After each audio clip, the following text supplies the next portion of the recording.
The Return of Sherlock Holmes by Sir Arthur Conan Doyle. The Adventure of the Empty House, Part 2. I crept forward and looked across at the familiar window. As my eyes fell upon it, I gave a gasp and a cry of amazement. The blind was down, and a strong light was burning in the room. The shadow of a man who was seated in a chair within was thrown in hard black outline upon the luminous screen of the window. There was no mistaking the poise of the head, the squareness of the shoulders, the sharpness of the features. The face was turned half round, and the effect was that of one of those black silhouettes which our grandparents loved to frame. So amazed was I that I threw out my hand to make sure that the man himself was standing beside me. He was quivering with silent laughter. "Well?" said he. "Good heavens!" I cried. "It is marvellous!" "I trust that age doth not wither, nor custom stale my infinite variety," said he, and I recognized in his voice the joy and pride which the artist takes in his own creation. "It really is rather like me, is it not? I should be prepared to swear that it was you." "The credit of the execution is due to Monsieur Oscar Meunier of Grenoble, who spent some days in doing the moulding. It is a bust in wax. The rest I arranged myself during my visit to Baker Street this afternoon." "But why?" "Because, my dear Watson, I had the strongest possible reason for wishing certain people to think that I was there when I was really elsewhere." "And you thought the rooms were watched?" "I knew that they were watched." "By whom?" "By my old enemies, Watson, by the charming society whose leader lies in the Reichenbach Fall. You must remember that they knew, and only they knew, that I was still alive. Sooner or later they believed that I should come back to my rooms. They watched them continuously, and this morning they saw me arrive." "How do you know?" "Because I recognized their sentinel when I glanced out of my window. He is a harmless enough fellow, Parker by name, a garroter by trade, and a remarkable performer upon the Jew's harp.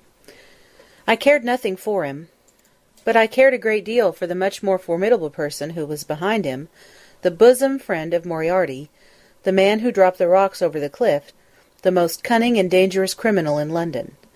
That is the man who is after me tonight, Watson, and that is the man who is quite unaware that we are after him." My friend's plans were gradually revealing themselves.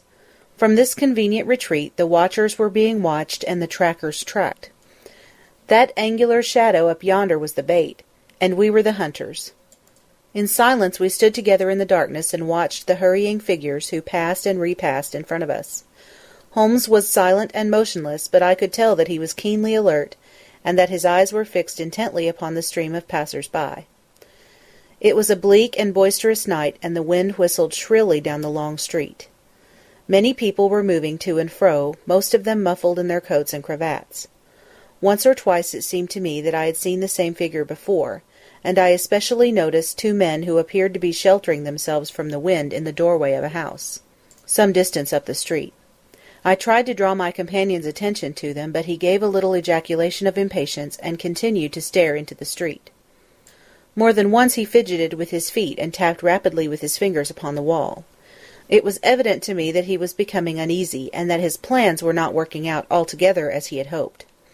At last, as midnight approached and the street gradually cleared, he paced up and down the room in uncontrollable agitation. I was about to make some remark to him when I raised my eyes to the lighted window, and again experienced almost as great a surprise as before. I clutched Holmes's arm and pointed upwards. "The shadow has moved!" I cried. It was indeed no longer the profile but the back which was turned toward us. 3 years had certainly not smoothed the asperities of his temper or his impatience with a less active intelligence than his own. "Of course it is moved," said he. "Am I such a farcical bungler, Watson, that I should erect an obvious dummy, and expect that some of the sharpest men in Europe would be deceived by it? We have been in this room 2 hours, and Mrs. Hudson has made some change in that figure 8 times, or once in every quarter of an hour. She works it from the front, so that her shadow may never be seen. Ah!" He drew in his breath with a shrill, excited intake. In the dim light I saw his head thrown forward, his whole attitude rigid with attention. Outside the street was absolutely deserted. Those 2 men might still be crouching in the doorway, but I could no longer see them. All was still and dark, save only that brilliant yellow screen in front of us with the black figure outlined upon its centre. Again in the utter silence I heard that thin, sibilant note which spoke of intense, suppressed excitement. An instant later he pulled me back into the blackest corner of the room, and I felt his warning hand upon my lips. The fingers which clutched me were quivering. Never had I known my friend more moved, and yet the dark street still stretched lonely and motionless before us. But suddenly I was aware of that which his keener senses had already distinguished. A low, stealthy sound came to my ears, not from the direction of Baker Street, but from the back of the very house in which we lay concealed. A door opened and shut. An instant later steps crept down the passage, steps which were meant to be silent, but which reverberated harshly through the empty house.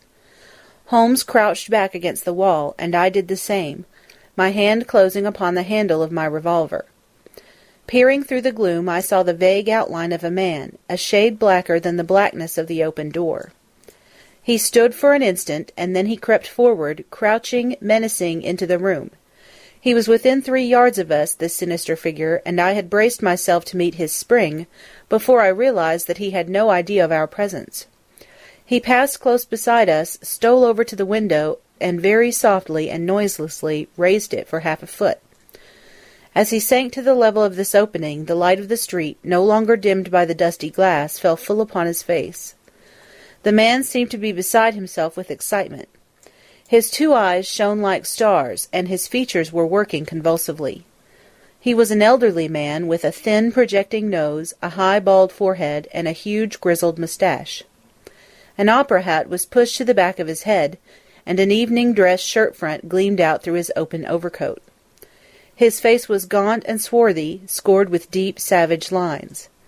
In his hand he carried what appeared to be a stick, but as he laid it down upon the floor it gave a metallic clang.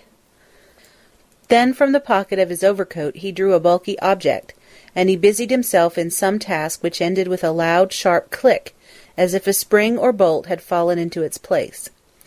Still kneeling upon the floor, he bent forward and threw all his weight and strength upon some lever, with the result that there came a long, whirling, grinding noise, ending once more in a powerful click. He straightened himself then, and I saw what he held in his hand was a sort of gun, with a curiously misshapen butt. He opened it at the breech, put something in, and snapped the breech lock. Then, crouching down, he rested the end of the barrel upon the ledge of the open window, and I saw his long moustache droop over the stock and his eye gleam as it peered along the sights. I heard a little sigh of satisfaction as he cuddled the butt into his shoulder, and saw that amazing target, the black man on the yellow ground, standing clear at the end of his foresight. For an instant he was rigid and motionless. Then his finger tightened on the trigger. There was a strange, loud whiz and a long, silvery tinkle of broken glass. At that instant Holmes sprang like a tiger on to the marksman's back, and hurled him flat upon his face. He was up again in a moment, and with a convulsive strength he seized Holmes by the throat, but I struck him on the head with the butt of my revolver, and he dropped again upon the floor. I fell upon him, and as I held him my comrade blew a shrill call upon a whistle. There was the clatter of running feet upon the pavement, and 2 policemen in uniform, with 1 plain-clothes detective, rushed through the front entrance and into the room. "That you, Lestrade?" said Holmes. "Yes, Mr. Holmes. I took the job myself. It's good to see you back in London, sir." "I think you want a little unofficial help. 3 undetected murders in 1 year won't do, Lestrade. But you handled the Molesley mystery with less than your usual— that's to say, you handled it fairly well."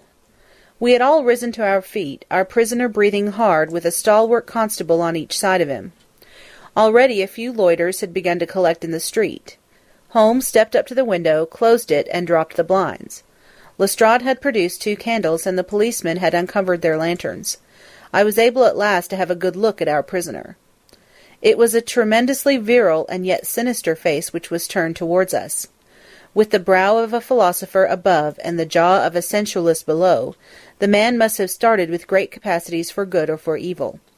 But one could not look upon his cruel blue eyes with their drooping, cynical lids, or upon the fierce, aggressive nose and the threatening, deep-set brow, without reading nature's plainest danger signals.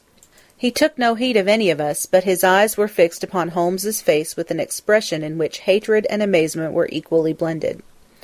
"You fiend!" he kept on muttering. "You clever, clever fiend!" "Ah, Colonel," said Holmes, arranging his rumpled collar, "journeys end in lovers' meetings, as the old play says. I don't think I have had the pleasure of seeing you since you favoured me with all those attentions as I lay on the ledge above the Reichenbach Fall." The Colonel still stared at my friend like a man in a trance. "You cunning, cunning fiend," was all that he could say. "I have not introduced you yet," said Holmes. "This gentleman is Colonel Sebastian Moran, once of Her Majesty's Indian Army, and the best heavy-game shot that our Eastern Empire has ever produced. I believe I am correct, Colonel, in saying that your bag of tigers still remains unrivalled?" The fierce old man said nothing, but still glared at my companion. With his savage eyes and bristling moustache he was wonderfully like a tiger himself. "I wonder that my very simple stratagem could deceive so old a shikari," said Holmes. "It must be very familiar to you. Have you not tethered a young kid under a tree, lain above it with your rifle, and waited for the bait to bring up your tiger? This empty house is my tree, and you are my tiger. You have possibly had other guns in reserve in case there should be several tigers, or in the unlikely supposition of your own aim failing you. These," he pointed out, "are my other guns. The parallel is exact." Colonel Moran sprang forward with a snarl of rage, but the constables dragged him back. The fury upon his face was terrible to look at. "I confess that you had one small surprise for me," said Holmes. "I did not anticipate that you would yourself make use of this empty house and this convenient front window. I had imagined you as operating from the street, where my friend Lestrade and his merry men were awaiting you. With that exception, all has gone as I expected." Colonel Moran turned to the official detective. "You may or may not have just cause for arresting me," said he, "but at least there can be no reason why I should submit to the gibes of this person. If I am in the hands of the law, let things be done in a legal way." "Well, that's reasonable enough," said Lestrade. "Nothing further you have to say, Mr. Holmes, before we go?" Holmes had picked up the powerful air gun from the floor and was examining its mechanism. "An admirable and unique weapon," said he, "noiseless and of tremendous power. I knew von Herder, the blind German mechanic who constructed it to the order of the late Professor Moriarty. For years I have been aware of its existence, though I have never before had the opportunity of handling it. I commend it very specially to your attention, Lestrade, and also the bullets which fit it." "You can trust us to look after that, Mr. Holmes," said Lestrade, as the whole party moved towards the door. "Anything further to say?" "Only to ask what charge you intend to prefer?" "What charge, sir? Why, of course, the attempted murder of Mr. Sherlock Holmes." "Not so, Lestrade. I do not propose to appear in the matter at all. To you, and to you only, belongs the credit of the remarkable arrest which you have effected. Yes, Lestrade, I congratulate you. With your usual happy mixture of cunning and audacity, you have got him." "Got him? Got whom, Mr. Holmes?" "The man that the whole force has been seeking in vain. Colonel Sebastian Moran, who shot the Honourable Ronald Adair with an expanding bullet from an air-gun through the open window of the second-floor front of No. 427 Park Lane upon the 30th of last month. That's the charge, Lestrade. And now, Watson, if you can endure the draught from a broken window, I think that half an hour in my study over a cigar may afford you some profitable amusement." Our old chambers had been left unchanged through the supervision of Mycroft Holmes and the immediate care of Mrs. Hudson. As I entered I saw, it is true, an unwonted tidiness, but the old landmarks were all in their place. There were the chemical corner and the acid-stained deal-top table. There upon a shelf was the row of formidable scrap-books and books of reference which many of our fellow citizens would have been so glad to burn.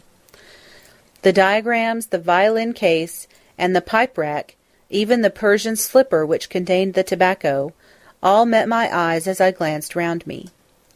There were two occupants of the room, one Mrs. Hudson, who beamed upon us both as we entered, the other the strange dummy which had played so important a part in the evening's adventures. It was a wax-coloured model of my friend, so admirably done that it was a perfect facsimile. It stood on a small pedestal table with an old dressing-gown of Holmes's so draped round it that the illusion from the street was absolutely perfect. "I hope you observed all precautions, Mrs. Hudson?" said Holmes. "I went to it on my knees, sir, just as you told me." "Excellent. You carried the thing out very well. Did you observe where the bullet went?" "Yes, sir. I'm afraid it has spoilt your beautiful bust, for it passed right through the head and flattened itself on the wall. I picked it up from the carpet. Here it is." Holmes held it out to me. "A soft revolver bullet, as you perceive, Watson. There's genius in that, for who would expect to find such a thing fired from an air-gun?" "All right, Mrs. Hudson. I am much obliged for your assistance. And now, Watson, let me see you in your old seat once more, for there are several points which I should like to discuss with you." He had thrown off the seedy frock-coat, and now he was the Holmes of old in the mouse-coloured dressing-gown which he took from his effigy. "The old shikari's nerves have not lost their steadiness, nor his eyes their keenness," said he with a laugh, as he inspected the shattered forehead of his bust. "Plumb in the middle of the back of the head, and smack through the brain. He was the best shot in India, and I expect that there are few better in London. Have you heard the name?" "No, I have not." "Well, well, such is fame. But then, if I remember right, you had not heard the name of Professor James Moriarty, who had one of the great brains of the century. Just give me down my index of biographies from the shelf."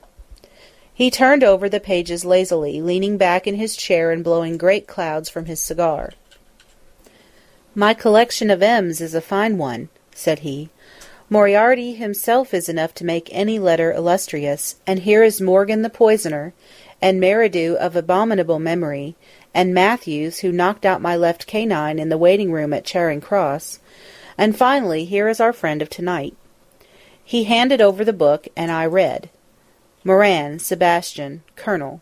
Unemployed. Formerly 1st Bangalore Pioneers. Born London, 1840. Son of Sir Augustus Moran, C.B., once British Minister to Persia. Educated Eton and Oxford. Served in Jawaki campaign, Afghan campaign, Charasiab, Dispatches, Sherpur and Kabul. Author of Heavy Game of the Western Himalayas, 1881. 3 Months in the Jungle, 1884. Address Conduit Street. Clubs the Anglo-Indian, the Tankerville, the Bagatelle Card Club. On the margin was written in Holmes's precise hand, "The second most dangerous man in London." "This is astonishing," said I, as I handed back the volume. "The man's career is that of an honourable soldier." "It is true," Holmes answered. "Up to a certain point he did well. He was always a man of iron nerve, and the story is still told in India how he crawled down a drain after a wounded man-eating tiger. There are some trees, Watson, which grow to a certain height, and then suddenly develop some unsightly eccentricity. You will see it often in humans. I have a theory that the individual represents in his development the whole procession of his ancestors, and that such a sudden turn to good or evil stands for some strong influence which came into the line of his pedigree. The person becomes, as it were, the epitome of the history of his own family. It is surely rather fanciful. Well, I don't insist upon it. Whatever the cause, Colonel Moran began hot to hold him. He retired, came to London, and again acquired an evil name. It was at this time that he was sought out by Professor Moriarty, to whom for a time he was chief of the staff. Moriarty supplied him liberally with money, and used him only in 1 or 2 very high-class jobs, which no ordinary criminal could have undertaken. You may have some recollection of the death of Mrs. Stewart of Lauder in 1887. Not? Well, I am sure Moran was at the bottom of it, but nothing could be proved. So cleverly was the colonel concealed that, even when the Moriarty gang was broken up, we could not incriminate him. You remember at that date, when I called upon you in your rooms, how I put up the shutters for fear of air-guns?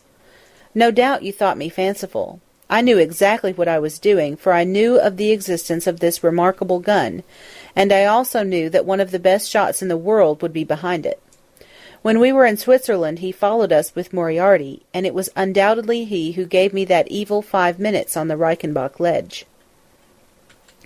You may think that I read the papers with some attention during my sojourn in France, on the outlook for any chance of laying him by the heels.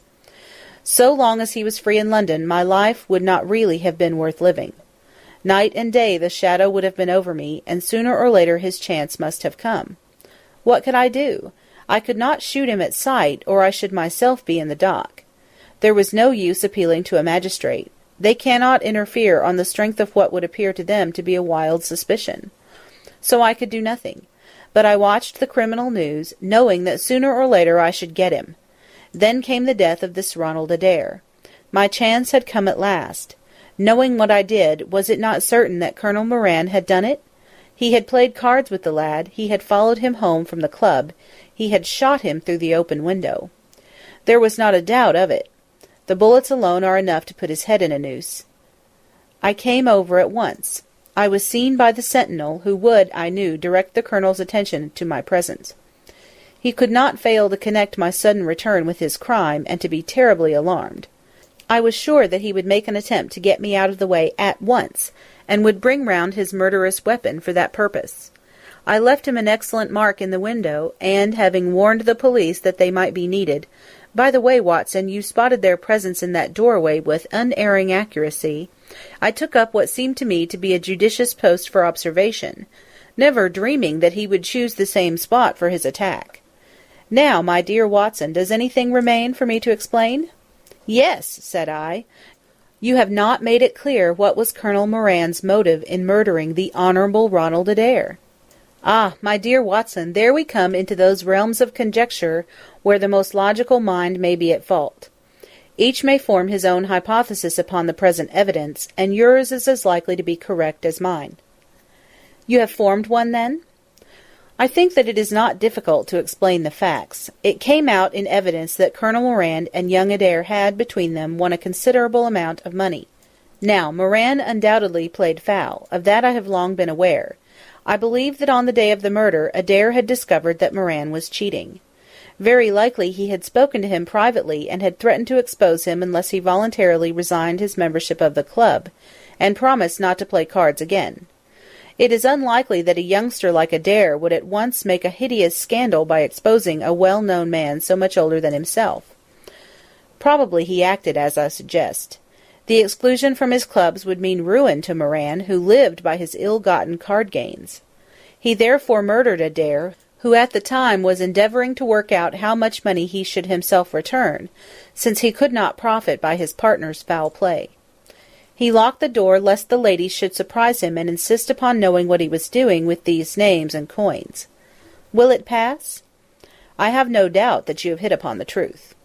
It will be verified or disproved at the trial. Meanwhile, come what may, Colonel Moran will trouble us no more. The famous air gun of von Herder will embellish the Scotland Yard Museum, and once again Mr. Sherlock Holmes is free to devote his life to examining those interesting little problems which the complex life of London so plentifully presents. End of The Adventure of the Empty House, Part 2.